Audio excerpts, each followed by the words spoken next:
ಎಲ್ಲರಿಗೂ ನಮಸ್ಕಾರ. Good morning friends. ನನ್ನ ಹೆಸರು ಎನ್ ಮಾಲ್ತೇಶ್ ಅಂತೇಳಿ. ನಾನು ಈ ದಿನ ಭೂಕಂಪ ಅಥವಾ ಅರ್ಥಕ್ವೇಕ್ನ ಬಗ್ಗೆ ಕೆಲವು ಮಾಹಿತಿಗಳನ್ನು ನಿಮ್ಮ ಮುಂದೆ ತರಬೇಕು ಅಂತೇಳಿ ಅಂದ್ಕೊಂಡಿದ್ದೀನಿ. ಕಾದಿದೆ ಮುಂದೆ ಭಯಂಕರ ಭೂಕಂಪದ ಅದಿರಾಟ. ಬಹುಶಃ ಭೂಮಿಯ ಮೇಲಿನ ಈ ಎಲ್ಲ ವಿದ್ಯಮಾನಗಳನ್ನು ನಾವು ನೋಡ್ತಾ ಇದ್ದರೆ ಭಯಂಕರ ಭೂಕಂಪ ಸಂಭವಿಸಿ ಮುಂದೊಂದು ದಿನ ಈ ಭೂಮಿಯ ಮೇಲ್ಭಾಗ ಸರ್ವನಾಶ ಆಗ್ಬೋದಿರೋ ಅನ್ನೋ ಒಂದು ಭಾವನೆ ಬರ್ತಾ ಇದೆ ಸ್ನೇಹಿತರೆ. ಸೊ ಇತ್ತೀಚಿನ ದಿನಗಳಲ್ಲಿ ನಡೆದಂಥ ಭೂಕಂಪನಗಳನ್ನು ಆಧಾರವಾಗಿಟ್ಕೊಂಡು ಕೆಲವು ವಿಷಯಗಳನ್ನು ಸಂಗ್ರಹಿಸಿ ನಾನು ಈ ದಿನ ನಿಮ್ಮ ಮುಂದೆ ಕೆಲವು ವಿಷಯಗಳನ್ನು ಇಡಲಿಕ್ಕೆ ಇಚ್ಛೆ ಪಡ್ತಾ ಇದ್ದೀನಿ. ಸೊ ಅನೇಕ ಪದರಗಳಿಂದ ಕೂಡಿರ್ತಕ್ಕಂಥ ಈ ಒಂದು ಭೂಮಿ ಹಲವಾರು ಭೂಫಲಕಗಳಿಂದ ಕೂಡಿರ್ತಕ್ಕಂಥದ್ದು. ಈ ಭೂಫಲಕಗಳು 2 ಇರ್ಬೋದು, 3 ಇರ್ಬೋದು, ಅಥವಾ ಹಲವಾರು ಭೂಫಲಕಗಳಿರ್ಬೋದು. ಈ ಭೂಕಂಪನ ಸಂಭವಿಸಬೇಕಾದ್ರೆ 2 ಫಲಕಗಳು ಪರಸ್ಪರ ಘರ್ಷಣೆಗೆ ಒಳಗಾಗ್ಬೋದು, 3 ಫಲಕಗಳು ಘರ್ಷಣೆಗೆ ಒಳಗಾಗ್ಬೋದು, ಅಥವಾ ಮಲ್ಟಿಪ್ಲೇಟ್ಸ್ಗಳು ಘರ್ಷಣೆಗೆ ಒಳಗಾದಂಥ ಸಂದರ್ಭದಲ್ಲಿ ಭೂಕಂಪಗಳು ಸಂಭವಿಸುವ ಸಾಧ್ಯತೆ ಇರ್ತದೆ.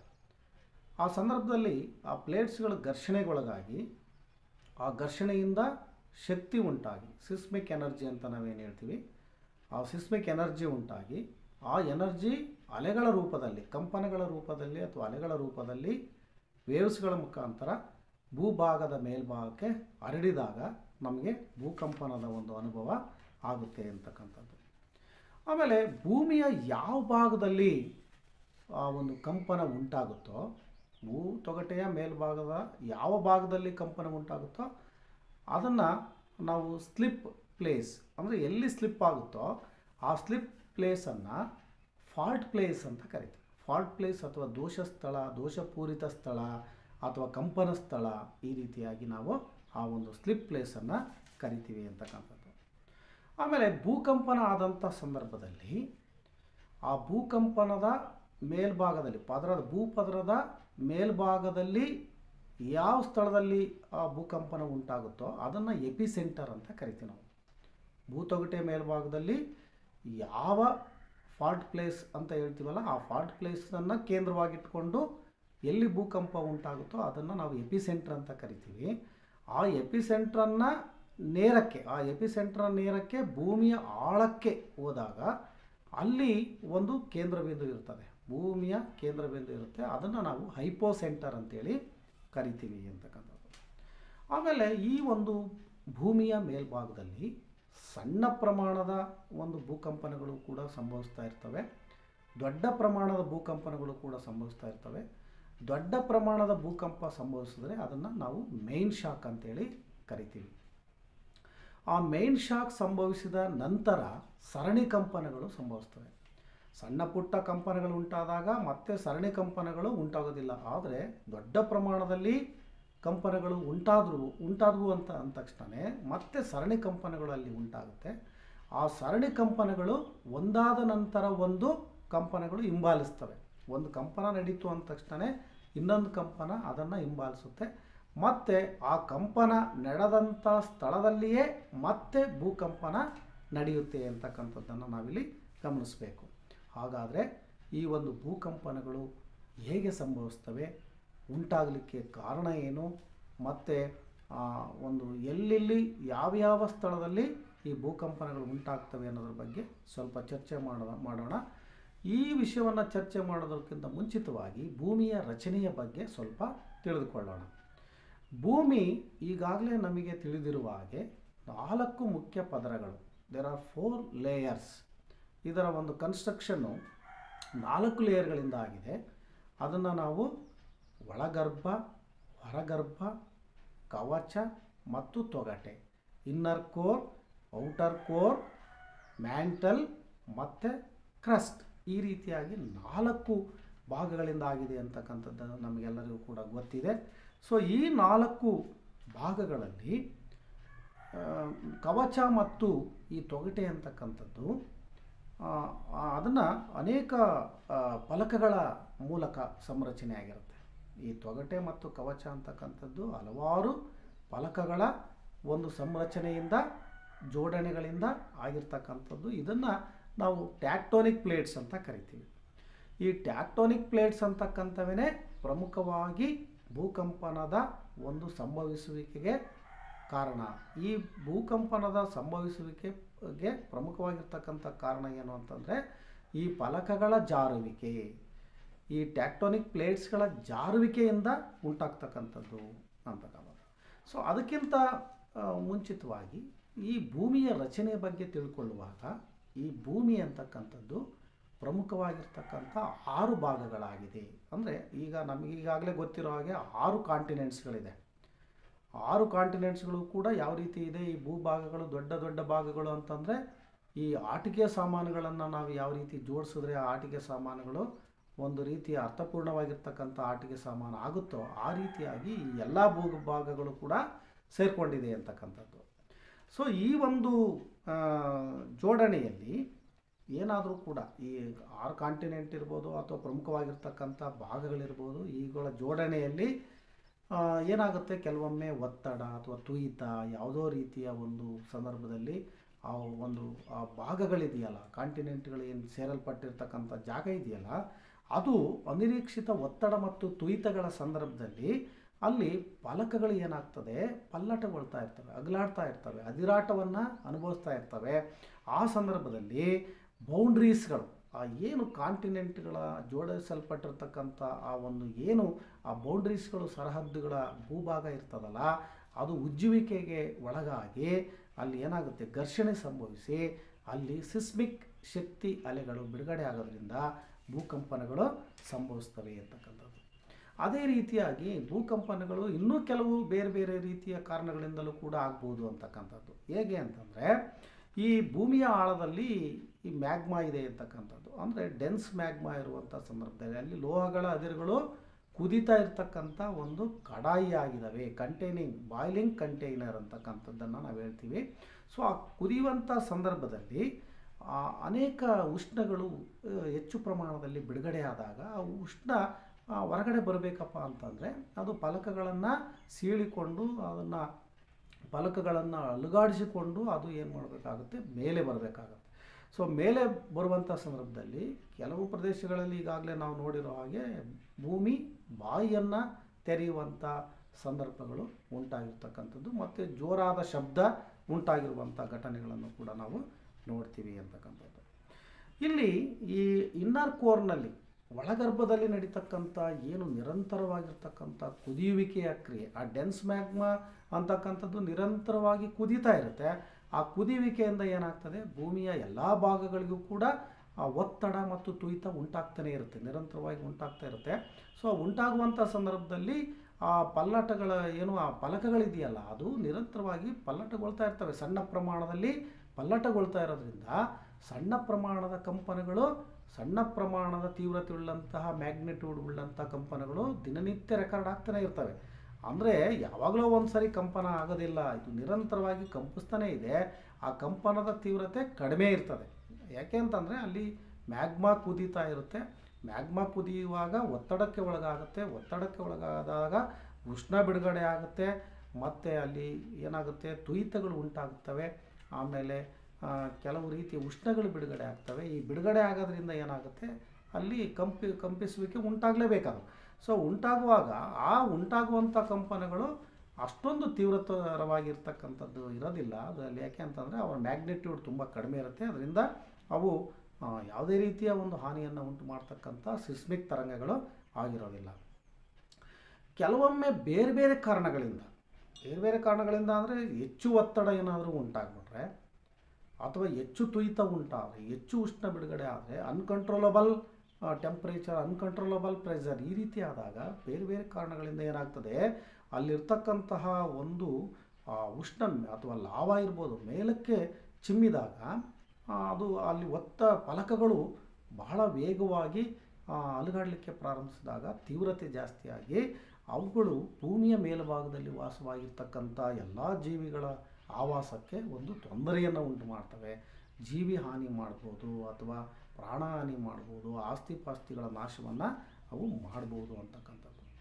ಹಾಗಾದರೆ ಈ ಭೂಮಿಯ ಆಳದಿಂದ ಎಷ್ಟು ಆಳದವರೆಗೆ ನಡೀತಕ್ಕಂಥ ಫಲಕಗಳ ಸ್ಥಾನ ಪಲ್ಲಟದಿಂದ ಭೂಮಿಯ ಮೇಲ್ಭಾಗಕ್ಕೆ ತೊಂದರೆ ಆಗುತ್ತೆ ಅನ್ನೋದ್ರ ಬಗ್ಗೆ ಸ್ವಲ್ಪ ತಿಳ್ಕೊಳ್ಳೋಣ. ಭೂತೊಗಟೆಯಿಂದ 55 ಕಿಲೋಮೀಟರ್ ಭೂಮಿಯ ಆಳದವರೆಗೆ ಏನೇನು ಭೂಫಲಕಗಳು ಕಂಪಿಸ್ತವೋ ಆ ಭೂಫಲಕಗಳು ಕಂಪಿಸುವಂತಹ ಒಂದು ಸಂದರ್ಭದಲ್ಲಿ ಉಂಟಾದಂಥ ಭೂಕಂಪನದಿಂದ ಸ್ವಲ್ಪ ಅದು ನಮಗೆ ಭೂಮಿಯ ಮೇಲ್ಭಾಗದಲ್ಲಿ ವಾಸವಾಗಿರ್ತಕ್ಕಂಥ ಜನರಿಗೆ ಭೂಕಂಪನದ ಅನುಭವ ಆಗುತ್ತೆ. ಆಮೇಲೆ ಅದರಿಂದ ಆಸ್ತಿ ಪಾಸ್ತಿಗಳ ನಷ್ಟ ಉಂಟಾಗೋದು ಕೂಡ ಗೊತ್ತಾಗುತ್ತೆ. ಆಮೇಲೆ ಅನೇಕ ಅದರ ಮ್ಯಾಗ್ನಿಟ್ಯೂಡು ಕೂಡ, ಅದರ ತೀವ್ರತೆಯುಳ್ಳಂಥ ಮ್ಯಾಗ್ನಿಟ್ಯೂಡು ಕೂಡ ಹೆಚ್ಚು ಪ್ರಮಾಣದಲ್ಲಿ ರೆಕಾರ್ಡ್ ಆಗೋದನ್ನು ಕೂಡ ನಾವು ನೋಡ್ಬೋದು. ಅಂದರೆ ಇದರ ಸಾರಾಂಶ ಏನು ಅಂತಂದರೆ 55 ಕಿಲೋಮೀಟ್ರ್ ಆಳದಲ್ಲಿ ಏನು ಕಂಪನಗಳು ಪ್ರಾರಂಭ ಆಗ್ತವೆ ಹೈಪೋಸೆಂಟ್ರಿಂದ, ಅವು ಸ್ವಲ್ಪ ಪ್ರಮಾಣದಲ್ಲಿ ಆಸ್ತಿ ಪಾಸ್ತಿಗೆ ಆಗಲಿ ಮಾನವ ಕೋಟಿಗಾಗಲಿ ಅಥವಾ ಜೀವರಾಶಿಗಳಿಗೆ ತೊಂದರೆಯನ್ನು ಉಂಟು ಮಾಡ್ತವೆ ಅಂತಕ್ಕಂಥದ್ದು. ಆಮೇಲೆ 55 ಕಿಲೋಮೀಟರ್ ಆಳದ ನಂತರದಿಂದ 300 ಕಿಲೋಮೀಟ್ರ್ ಆಳದವರೆಗೆ ಕೆಲವೊಂದು ಕಂಪನಗಳು ಸಂಭವಿಸಿದರೆ, ಫಲಕಗಳ ಒಂದು ಅಲುಗಾಟುವಿಕೆಯಿಂದ ಕಂಪನಗಳು ಸಂಭವಿಸಿದರೆ ಅವು ಯಾವುದೇ ರೀತಿಯ ಭೂಮಿಯ ಮೇಲ್ಭಾಗದ ಜನರಿಗೆ ಯಾವುದೇ ರೀತಿಯ ಒಂದು ಹಾನಿಯನ್ನು ಅವು ಉಂಟು ಮಾಡೋದಿಲ್ಲ ಅಂತಕ್ಕಂಥದ್ದು. ಆಮೇಲೆ ಈ ಭೂಮಿ ಮೇಲೆ ಯಾವ್ಯಾವ ಪ್ರದೇಶದಲ್ಲಿ ಒಂದು ತೀವ್ರತೆ ಭೂಕಂಪನ ಆದಾಗ ತೀವ್ರತೆ ಜಾಸ್ತಿ ಆಗುತ್ತೆ, ಮತ್ತು ಯಾವ್ಯಾವ ಪ್ರದೇಶದಲ್ಲಿ ಭೂಕಂಪನಗಳು ಆಗೋದಿಲ್ಲ, ಯಾವ್ಯಾವ ಪ್ರದೇಶಗಳಲ್ಲಿ ಭೂಕಂಪನಗಳಾಗುತ್ತೆ ಅನ್ನೋದ್ರ ಬಗ್ಗೆ ಸ್ವಲ್ಪ ಚರ್ಚೆ ಮಾಡೋಣ. ಇಲ್ಲಿ ಘನ ಬಂಡೆ ಬೆಡ್ ರಾಕ್ಸ್ಗಳು, ಒಂದು ಬಂಡೆಯ ಒಂದು ರೀತಿಯಲ್ಲಿರ್ತಕ್ಕಂಥ ಏನು ಭೂಭಾಗ ಇದೆ, ಬಂಡೆಗಳಿಂದ ಕೂಡಿರ್ತಕ್ಕಂಥ ಗಟ್ಟಿ ಬಂಡೆಗಳಿಂದ ಕೂಡಿರ್ತಕ್ಕಂಥ ಮತ್ತು ದೊಡ್ಡ ದೊಡ್ಡ ಬಂಡೆಗಳಿಂದ ಕೂಡಿರ್ತಕ್ಕಂಥ ಏನು ಭೂಪದರಗಳು ರಚನೆ ಆಗಿರ್ತವೋ, ಸೊ ಆ ಪ್ರದೇಶಗಳಲ್ಲಿ ಕಂಪನಗಳು ಆಗೋದು ಕಡಿಮೆ, ಅಲ್ಲಿ ಭೂಫಲಕಗಳು ಜಾರೋದು ಕಡಿಮೆ. ಯಾಕೆಂದರೆ ಭಾರವಾಗಿರ್ತಕ್ಕಂಥ ಆ ಒಂದು ಬಂಡೆಗಳು ಅವು ಏನಾಗೋದಿಲ್ಲ, ಅವು ಜಾರೋದಿಲ್ಲ. ಸೊ ಬೇಗನೆ ಜಾರದೇ ಇಲ್ಲದೆ ಇರೋದ್ರಿಂದ, ಒತ್ತಡಕ್ಕೆ ಒಳಗಾಗದೇ ಇರೋದ್ರಿಂದ ಅಲ್ಲಿ ಕಂಪನಗಳು ಆಗೋದು ಕಡಿಮೆ ಅಂತ ಹೇಳ್ತಾರೆ. ಆದರೆ ಇತ್ತೀಚಿನ ದಿನಗಳಲ್ಲಿ ನೋಡಿದಾಗ ಬಂಡೆ ಮತ್ತು ಗಟ್ಟಿಯಾಗಿರ್ತಕ್ಕಂಥ ಭೂಭಾಗಗಳಲ್ಲೂ ಕೂಡ ಕಂಪನಗಳಾಗಿರ್ತಕ್ಕಂಥದ್ದನ್ನು ನಾವು ಈಗಾಗಲೇ ನೋಡಿದ್ದೀವಿ. ಆಮೇಲೆ ಈ ಭೂಕಂಪನಗಳು ಜಾಸ್ತಿ ಪ್ರಮಾಣದಲ್ಲಿ ಆಗ್ತಕ್ಕಂಥದ್ದು ಮತ್ತು ಅದು ಗಮನಾರ್ಹವಾಗಿ ಆಗ್ತಕ್ಕಂಥ ಒಂದು ಭೂಮಿಯ ಪ್ರದೇಶಗಳು ಯಾವುದಪ್ಪ ಅಂತಂದರೆ ಸಡಿಲವಾಗಿರ್ತಕ್ಕಂಥ ಕಲ್ಲು ಮಣ್ಣು ಇರ್ತಕ್ಕಂಥದ್ದು. ತುಂಬ ಸಡಿಲವಾಗಿರ್ತಕ್ಕಂಥ ಮಣ್ಣಿರ್ಬೋದು, ಮರಳಿನ ಪ್ರದೇಶ ಇರ್ಬೋದು, ಮತ್ತು ಗಣಿಗಾರಿಕೆ ಮಾಡ್ತಕ್ಕಂಥ ಪ್ರದೇಶ ಇರ್ಬೋದು. ಗಣಿಗಾರಿಕೆ ಅಂತಂದರೆ ಅಲ್ಲಿ ಅದಿರು ಸಿಗುವಂತಹ ಒಂದು ಸಾಧ್ಯತೆ ಇರತಕ್ಕಂಥ ಒಂದು ಪ್ರದೇಶಗಳಲ್ಲಿ ಅಲ್ಲಿ ಸಡಿಲವಾಗಿರ್ತಕ್ಕಂಥ ಮಣ್ಣಿನ ಜೋಡಣೆ ಇರೋದ್ರಿಂದ ಅಲ್ಲಿ ಅದರ ಕೆಳಭಾಗದಲ್ಲಿ ಏನಾದರೂ ಕೂಡ ಭೂಕಂಪನಗಳು ಸಂಭವಿಸಿದರೆ ಅದರ ಮೇಲ್ಭಾಗದ ತೊಗಟೆಯ ಮೇಲ್ಭಾಗದಲ್ಲಿ ವಾಸ ಮಾಡ್ತಕ್ಕಂಥ ಜನರಿಗೆ, ಆಸ್ತಿ ಪಾಸ್ತಿಗೆ ಇದು ತುಂಬ ಹಾನಿಯನ್ನು ಉಂಟು ಮಾಡ್ತವೆ ಅಂತಕ್ಕಂಥದ್ದು.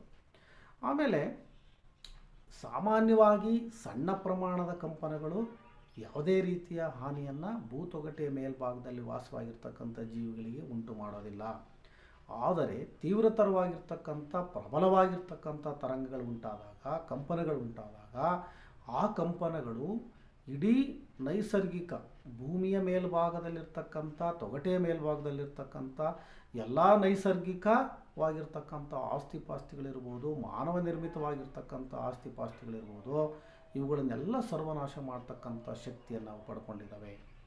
ಆಮೇಲೆ ಪ್ರಾಣಹಾನಿ ಅಂದರೆ ಪ್ರಾಣಿಗಳಿರ್ಬೋದು, ಮನುಷ್ಯರಿರ್ಬೋದು, ಜೀವಿಗಳಿರ್ಬೋದು, ಸಸ್ಯಗಳಿರ್ಬೋದು, ಎಲ್ಲವನ್ನೂ ಕೂಡ ಹಾನಿಯನ್ನು ಉಂಟು ಮಾಡ್ತಕ್ಕಂಥ ಶಕ್ತಿಯನ್ನು ಈ ಪ್ರಬಲವಾಗಿರ್ತಕ್ಕಂಥ ಒಂದು ಕಂಪನಗಳಿಂದ ಉಂಟಾಗುತ್ತೆ. ಮತ್ತು ಇನ್ನು ಈ ಪ್ರಬಲವಾದಂಥ ಕಂಪನಗಳು ಉಂಟಾದಂಥ ಸಂದರ್ಭದಲ್ಲಿ ಭೂಮಿ ಬಾಯಿ ತೆರೆಯುವಂಥ ಸಾಧ್ಯತೆ ಇರುತ್ತೆ. ಎಲ್ಲಿ ಫಾಲ್ಟ್ ಪ್ಲೇಸ್ ಅಂತ ನಾವೇನು ಹೇಳ್ತೀವಿ, ಫಾಲ್ಟ್ ಪ್ಲೇಸ್ ಅಥವಾ ಕಂಪನ ಸ್ಥಳ ಅಥವಾ ದೋಷ ಸ್ಥಳ ಅಂತ ಏನು ಹೇಳ್ತೀವಿ, ಆ ಸ್ಥಳವನ್ನು ಆಧಾರವಾಗಿಟ್ಕೊಂಡು ಅನೇಕ ಕಿಲೋಮೀಟರ್ಗಳವರೆಗೆ ಈ ಒಂದು ಭೂಮಿ ಬಾಯಿ ತೆರೆದುಕೊಂಡು ಹೋಗುವಂಥ ಸಾಧ್ಯತೆಗಳು ಕೂಡ ಇರುತ್ತೆ ಅಂತಕ್ಕಂಥದ್ದು. ಆಮೇಲೆ ಮನುಷ್ಯನ ಕೊಡುಗೆ ಏನು, ಈ ಭೂಕಂಪನಗಳು ಸಂಭವಿಸಲಿಕ್ಕೆ ಮನುಷ್ಯನ ಕೊಡುಗೆ ಏನು ಅಂತಕ್ಕಂಥದ್ದನ್ನು ನಾವಿಲ್ಲಿ ಅವಲೋಕನ ಮಾಡೋದಾದರೆ, ಮಾನವನ ಅತಿಯಾದ ವೈಜ್ಞಾನಿಕತೆ, ದುರಾಸೆತನ, ಆಮೇಲೆ ಭೂಮಿಯನ್ನು ನಡೆಸಿಕೊಳ್ಳುವ ರೀತಿ. ಮನುಷ್ಯ ಏನು ಮಾಡ್ತಾ ಇದ್ದಾನೆ, ದಿನದಿಂದ ದಿನಕ್ಕೆ ಭೂಮಿಯನ್ನು ದುರ್ಬಳಕೆ ಮಾಡ್ಕೊಳ್ತಾ ಇದ್ದಾನೆ. ಈ ದುರ್ಬಳಕೆ ಮಾಡೋದ್ರಿಂದ ಮತ್ತು ವೈಜ್ಞಾನಿಕತೆಯಿಂದ ಒಂದು ರೀತಿಯ ಭೂಮಿಯ ಕಂಪನಗಳು ಸಂಭವಿಸ್ತಕ್ಕಂಥ ಸಾಧ್ಯತೆಗಳು ಇದ್ದಾವೆ. ಅದನ್ನು ಕೆಲವು ಒಂದು ಅಂಶಗಳನ್ನು ಇಲ್ಲಿ ನಾವು ಚರ್ಚೆ ಮಾಡೋಣ. ಈ ನ್ಯೂಕ್ಲಿಯರ್ ಬಾಂಬ್ಗಳ ಸ್ಫೋಟದಿಂದ, ನ್ಯೂಕ್ಲಿಯರ್ ಬಾಂಬ್ಗಳ ಸ್ಫೋಟ ಎಲ್ಲಿ ಮಾಡ್ತಾರೆ ಅಂತಂದರೆ ಪ್ರಯೋಗಾರ್ಥವಾಗಿ ಮಾಡ್ತಾರೆ, ಮತ್ತು ಉದ್ದೇಶಪೂರ್ವಕವಾಗಿ ಕೂಡ ಈ ನ್ಯೂಕ್ಲಿಯರ್ ಬಾಂಬ್ಗಳನ್ನು ಬಳಸ್ತಾರೆ. ಆ ಸಂದರ್ಭದಲ್ಲಿ ಆ ಭೂಮಿಯ ಆಳದಲ್ಲಿ ಅದನ್ನು ಪರೀಕ್ಷೆಗೆ ಒಳಪಡಿಸಿದಾಗ, ಉದಾಹರಣೆ ನಮ್ಮ ಅಟಲ್ ಬಿಹಾರಿ ವಾಜಪೇಯಿ ಅವರಿದ್ದಂಥ ಸಂದರ್ಭದಲ್ಲಿ ರಾಜಸ್ಥಾನದ ಪೋಖ್ರಾನ್ ಎಂಬ ಸ್ಥಳದಲ್ಲಿ ಈ ಅಣು ಪರೀಕ್ಷೆಯನ್ನು ನಡೆಸಿದ್ರು. ನ್ಯೂಕ್ಲಿಯರ್ ಬಾಂಬ್ನ ಒಂದು ಪರೀಕ್ಷೆ ನಡೆಸಿದಾಗ ಆ ಒಂದು ಪೋಖ್ರಾನ್ ಎಂಬ ಡೆಸರ್ಟಲ್ಲಿ ಸಾಮಾನ್ಯವಾಗಿ ಜನ ವಸತಿ ಇಲ್ಲದಂಥ ಪ್ರದೇಶಗಳಲ್ಲಿ ಇದನ್ನು ಪ್ರಯೋಗವನ್ನು ಮಾಡ್ತಾರೆ. ಸೊ ಆ ಪ್ರದೇಶದಲ್ಲಿ ಏನಾಯಿತು, ಅಣು ಪರೀಕ್ಷೆಯನ್ನು ಮಾಡಿದಾಗ, ಪ್ರಯೋಗಾರ್ಥವಾಗಿ ಮಾಡಿದಾಗ, ಅಲ್ಲಿ ಒಂದು ಸಣ್ಣ ಲೊಕ್ಯಾಲಿಟಿಗೆ ಅನುಗುಣವಾಗಿ, ಸಣ್ಣ ಪ್ರದೇಶಕ್ಕೆ ಅನುಗುಣವಾಗಿ ಅಲ್ಲಿ ಸಣ್ಣ ಪ್ರಮಾಣದ ಕಂಪನಗಳು ಸಂಭವಿಸಿದ್ದನ್ನು ನಾವು ಈಗಾಗಲೇ ನೋಡಿದ್ದೇವೆ.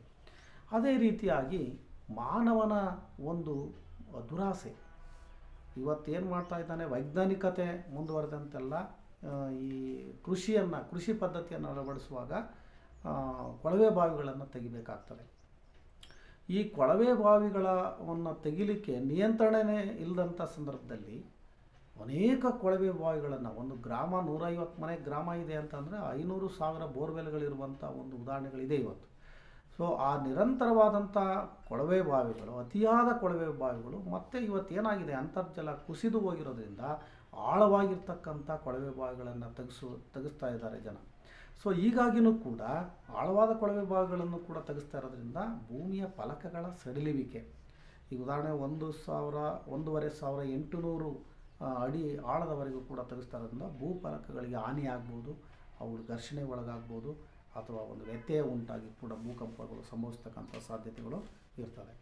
ಮತ್ತು ಆಳವಾಗಿರ್ತಕ್ಕಂಥ ಗಣಿಗಾರಿಕೆ, ಇವತ್ತು ಗಣಿಗಾರಿಕೆ ನಡೀತಾ ಇದೆ ಎಲ್ಲ ಕಡೆಯೂ ಕೂಡ. ಆಳವಾದ ಗಣಿಗಾರಿಕೆ ಮತ್ತು ದೀರ್ಘಕಾಲವಾಗಿರ್ತಕ್ಕಂಥ ಗಣಿಗಾರಿಕೆ ಹಾಗೂ ಒಂದೇ ಸ್ಥಳದಲ್ಲಿ ಗಣಿಗಾರಿಕೆಯನ್ನು ಭಾಳ ವರ್ಷಗಳಿಂದ ಮಾಡ್ತಾ ಇರುವಂಥ ಸಂದರ್ಭಗಳಲ್ಲೂ ಕೂಡ ಅಲ್ಲಿ ಸಾಮಾನ್ಯವಾಗಿ ಒಂದು ಡೈನಮೈಟ್ಗಳನ್ನು ಬಳಸ್ತಾರೆ ಗಣಿಗಾರಿಕೆಗಳನ್ನೆಲ್ಲ. ಅದರಿಂದ ಇರ್ಬೋದು, ಅಥವಾ ಗಣಿಗಾರಿಕೆಯನ್ನು ಮಾಡಿ ಅಲ್ಲಿರ್ತಕ್ಕಂಥ ಮಣ್ಣನ್ನು ಮೇಲಕ್ಕೆ ತೆಗೆಯೋದ್ರಿಂದಲೂ ಕೂಡ ಅಲ್ಲಿ ಭೂಕಂಪನಗಳು ಸಂಭವಿಸೋದಕ್ಕೆ ಒಂದು ಕಾರಣ ಆಗ್ತದೆ ಅಂತಕ್ಕಂಥದ್ದು. ಆಮೇಲೆ ಈಗಾಗಲೇ ನಾನು ಹೇಳಿದ ಹಾಗೆ ಭೂಮಿ ನಿರಂತರವಾಗಿ ಕಂಪಿಸ್ತಲೇ ಇರ್ತದೆ, ಅದರಲ್ಲಿ ಯಾವುದೇ ರೀತಿಯ ಬೇರೆ ಮಾತಿಲ್ಲ. ಆದರೆ ಆ ಮ್ಯಾಗ್ನಿಟ್ಯೂಡ್ ಅಂತಕ್ಕಂಥದ್ದು, ಆ ತೀವ್ರತೆಯನ್ನು ಅಳಿತಕ್ಕಂಥ ಏನು ಮ್ಯಾಗ್ನಿಟ್ಯೂಡ್ ಇದೆಯಲ್ಲ, 0ಯಿಂದ 7ರವರೆಗಿನ ಮ್ಯಾಗ್ನಿಟ್ಯೂಡ್ ಉಳ್ಳಂಥ ಕಂಪನಗಳು ಸಂಭವಿಸಿದರೆ ಯಾವುದೇ ರೀತಿಯ ಒಂದು ಹಾನಿ ಈ ಭೂಮಿಯ ಮೇಲ್ಭಾಗದಲ್ಲಿ ವಾಸವಾಗಿರ್ತಕ್ಕಂಥ ಜನರಿಗೆ ಯಾವುದೇ ರೀತಿಯ ಒಂದು ಹಾನಿ ಆಗೋದಿಲ್ಲ, ಯಾವುದೇ ರೀತಿಯ ಆಸ್ತಿ ಪಾಸ್ತಿ ನಾಶ ಆಗೋದಿಲ್ಲ, ಪ್ರಾಣಹಾನಿ ಆಗೋದಿಲ್ಲ, ಗಾಯಗಳಾಗೋದಿಲ್ಲ. ಆದರೆ ಆ ಒಂದು ಭೂಕಂಪನದ ತೀವ್ರತೆ 7ಕ್ಕಿಂತ ಜಾಸ್ತಿ ಏನಾದರೂ ಸಂಭವಿಸ್ತು ಅಂತಂದರೆ ಇವು ಇಡೀ ಮಾನವ ಕುಲದ ಒಂದು ಸಂಪೂರ್ಣ ನಾಶ ಮಾಡುವಂಥ ಸಾಮರ್ಥ್ಯವನ್ನು ಪಡ್ಕೊಂಡಿರ್ತವೆ. ಇಡೀ ನಗರಗಳನ್ನೇ ನಾಶ ಮಾಡ್ತವೆ. ಇಡೀ ಆಸ್ತಿ ಪಾಸ್ತಿಗಳು, ಮಾನವ ನಿರ್ಮಿತವಾಗಿರ್ತಕ್ಕಂಥ ಎಲ್ಲ ಕಟ್ಟಡಗಳನ್ನು ನಾಶ ಮಾಡ್ತಕ್ಕಂಥ ಒಂದು ಸಾಧ್ಯತೆಗಳನ್ನು ಇವು ಪಡ್ಕೊಂಡಿದ್ದಾವೆ ಅಂತಕ್ಕಂಥದ್ದು. ಆದರೆ ಈ ಭೂಮಿ ಮೇಲೆ ಭೂಮಿ ಇರೋವರೆಗೂ ಕೂಡ ಭೂಕಂಪನಗಳು ಸಂಭವಿಸ್ತಾನೇ ಇರ್ತವೆ, ಆಮೇಲೆ ಸಂಭವಿಸ್ತಾನೇ ಇರ್ಬೋದು, ಆಮೇಲೆ ಒಮ್ಮೆ ಸಂಭವಿಸಿದ ನಂತರ ಮತ್ತೆ ಸಂಭವಿಸ್ತಾನೇ ಕೂಡ ಇರ್ಬೋದು, ಪುನಃ ಸಂಭವಿಸ್ಬೋದು. ಆದರೆ ನಾವು ಯಾವ ರೀತಿಯಾಗಿ ಈ ಭೂಮಿಯನ್ನು ಕಾಪಾಡ್ಕೋಬೇಕು ಅನ್ನೋದ್ರ ನಿಟ್ಟಿನಲ್ಲಿ ಮತ್ತು ಯಾವ್ಯಾವ ಮುನ್ನೆಚ್ಚರಿಕೆಗಳನ್ನು ವಹಿಸಬೇಕು ಅನ್ನೋದ್ರ ಮೂಲಕ ನಾವು ಭೂಕಂಪನದಿಂದ ಅದರ ಒಂದು ಪರಿಣಾಮಗಳಿಂದ ನಾವು ರಕ್ಷಣೆ ಪಡ್ಕೋಬೇಕು ಅಂತಕ್ಕಂಥದ್ದನ್ನು ನಾವು ಯೋಚನೆ ಮಾಡಬೇಕಾಗಿದೆ. ಮತ್ತು ಕರ್ನಾಟಕದಲ್ಲಿ ಭೂಕಂಪನವನ್ನು ಅಳೆಯುವಂಥ ಕೇಂದ್ರ ಕರ್ನಾಟಕದ ಚಿಕ್ಕಬಳ್ಳಾಪುರ ಜಿಲ್ಲೆಯಲ್ಲಿರ್ತಕ್ಕಂಥ ಗೌರಿಬಿದನೂರಿನ ಪಟ್ಟಣದಲ್ಲಿ, ಅಲ್ಲಿ ಪ್ರತಿದಿನವೂ ಕೂಡ ರೆಕಾರ್ಡ್ ಆಗ್ತಾ ಇರುತ್ತೆ. ವಿಶ್ವದಲ್ಲಿ ಎಲ್ಲೆಲ್ಲಿ ಭೂಕಂಪನಗಳು ಸಂಭವಿಸಿದೆ, ವಿಶ್ವದಾದ್ಯಂತ ಈ ಭೂಮಿಯ ಎಲ್ಲೆಲ್ಲಿ ಭೂಭಾಗ ಇದೆ ಆ ಭಾಗದಲ್ಲಿ ವಿಶ್ವದಾದ್ಯಂತ ಯಾವುದೇ ಮೂಲೆಯಲ್ಲೂ ಕೂಡ ಭೂಕಂಪನ ಸಂಭವಿಸಿದರೂ ಕೂಡ ಅದನ್ನು ರೆಕಾರ್ಡ್ ಮಾಡುವಂತಹ ಒಂದು ವ್ಯವಸ್ಥೆ ನಮ್ಮ ಕರ್ನಾಟಕದ ಗೌರಿಬಿದನೂರಿನಲ್ಲಿ ಇರೋದು ನಮಗೆಲ್ಲ ಹೆಮ್ಮೆಯ ವಿಚಾರ. ಫ್ರೆಂಡ್ಸ್, ನೀವೆಲ್ಲ ಭೂಕಂಪನದ ಬಗ್ಗೆ ಕೆಲವು ವಿಷಯಗಳು, ಅನೇಕ ವಿಷಯಗಳಿದೆ, ಕೆಲವು ವಿಷಯಗಳ ಬಗ್ಗೆ ತಿಳ್ಕೊಂಡ್ರಿ ಅಂತಕ್ಕಂಥ ಒಂದು ಭಾವನೆಯೊಂದಿಗೆ ನನ್ನ ವಿಡಿಯೋ ನಿಮಗೆ ಇಷ್ಟ ಆದರೆ ಲೈಕ್ ಮಾಡಿ, ಶೇರ್ ಮಾಡಿ, ಕಾಮೆಂಟ್ ಮಾಡಿ, ಮತ್ತು ಹೆಚ್ಚಿನ ಏನಾದರೂ ಸಲಹೆಗಳಿದ್ದರೆ ಸಲಹೆಗಳನ್ನು ನೀಡಿ. ಹೆಚ್ಚಿನ ವಿಡಿಯೋಗಳಿಗಾಗಿ ಸಬ್ಸ್ಕ್ರೈಬ್ ಮಾಡಿ ಸ್ನೇಹಿತರೆ. ಎಲ್ಲರಿಗೂ ಕೂಡ ಈ ಒಂದು ಭೂಕಂಪದ ಬಗ್ಗೆ ವಿಷಯಗಳನ್ನು ತಿಳ್ಕೊಂಡಿದ್ದಕ್ಕೆ ನಿಮಗೆಲ್ಲ ಧನ್ಯವಾದಗಳು ಫ್ರೆಂಡ್ಸ್. ನಮಸ್ಕಾರ.